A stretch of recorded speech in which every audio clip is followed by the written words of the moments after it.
What if I told you that the checkpoint value displayed on all previous mkdd checkpoint science videos actually has nothing to do with whether a lap counts or not? In my last video on mkdd checkpoint science, all the way back in January, I put forward the idea that lap completion, not key checkpoints, determines whether or not a lap is counted. While key checkpoints are still a lie, that video was not entirely correct. From my decompilation of double dash code, I now think that there are 3 requirements for a lap to count. First, you must be in the checkpoint box created by the first and second checkpoints. Second, you must appear to have crossed all of the checkpoints in a lap. Third, your race completion number must indicate that you have raced enough of the course. As proof, let's look at the assembly code that determines lap counting behavior. Here is part of the function cartCheckerCheckLap. This is the assembly code that checks whether or not a lap is counted, or at least the relevant part. Our goal is to get to the cartChecker setLapTime function because that actually counts the lap. Let's show my decompilation of this function and figure out how to get there. This decompilation has been simplified for viewer enjoyment. The first check we see is if the checkpoint box index is 0. If you don't know what checkpoint boxes are, they refer to the boxes created by consecutive checkpoints. These boxes extend infinitely upward. The first 2 checkpoints create a box, which, for the purposes of this function, is the 0th box. Your checkpoint box updates when you cross one of the 4 lines that defines a box. Basically, this check is to see whether or not you are in the correct box, even if the lap ends up not counting. This check is true no matter how you got to the box. Notice that it does not check whether or not you crossed the first checkpoint, it just checks the box. This will come in handy later. This checkpoint box index is independent of the oft-displayed checkpoint value. When doing the Bowser's Castle blue shell shortcut on a modified ISO that takes out the dev intended skip, your checkpoint value will stay at 2, but your checkpoint box index will keep on increasing. Thus, it is possible to have a lap count when your checkpoint value is technically not 0. The second check is to see if your current lap index is okay. For our purposes, this is always true, so it's not really a condition we need to worry about. The second real check is given by the cartCheckerIsPassAll function. This function checks whether or not you appear to have crossed all the checkpoints in the current lap. It returns 1 if you have, and 0 if you have not. Its main use for us is to filter out instances of a player going out of bounds. Because an out of bounds puts you right back before checkpoint box 0, not having this function would cause a lap to be counted after an out of bounds. However, doing a lag hop, shorthand for crossing into checkpoint box 0, hitting a dead zone, and then respawning before the box will cause isPassAll to return 1. This function does not use the displayed checkpoint value, rather, it uses a separate count, which I will be calling the checkpoint bit counter.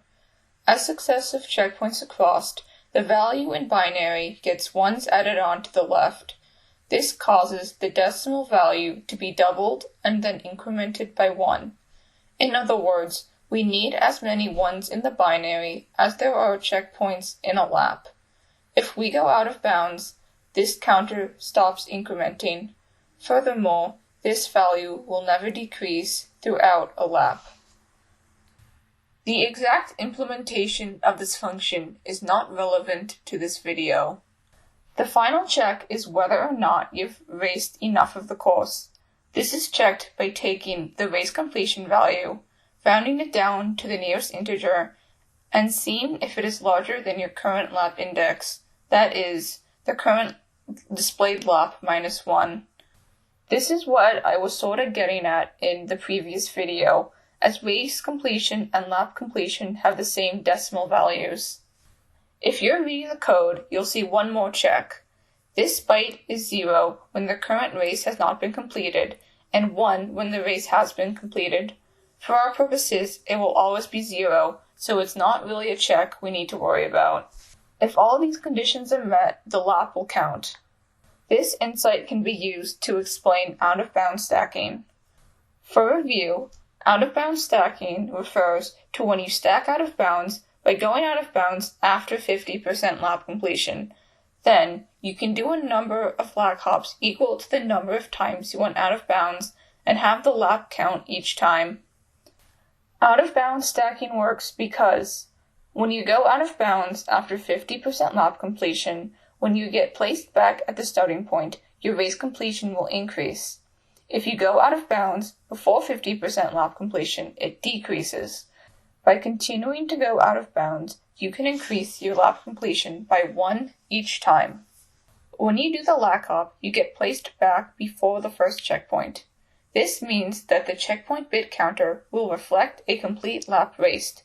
Additionally, the lag hop places you close to the needed checkpoint box. Similar skips with lag hops work in a similar way, but dead zones are used to increase race completion instead of going out of bounds. However, the explanatory power of this goes further than out-of-bounds stacking.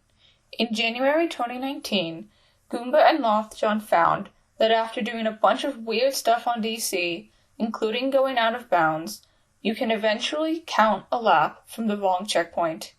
The link to the video is in the description if you want to watch it. Well, no one could really explain that until now. When you go out of bounds, due to the overlapping nature of Daisy Cruiser, your race progression and checkpoint box behaves as if you were still below deck. Going back to hit the last checkpoint updates your race completion and tells the game that you are in fact above deck. Doing this twice allows you to rack up race completion. Then, going almost all the way around the course updates the checkpoint bit counter to reflect a full lap. Because the bit counter never decreases throughout a lap, we don't have to worry about it anymore. Turning back and going out of bounds again tricks the game into thinking that you are below deck, allowing you to cross the finish line without the checkpoint box index being 0. As you drive the beginning of the track normally, the game thinks that you are going backwards below deck.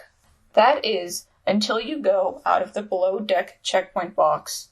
Then, the game updates your box to reflect your true position.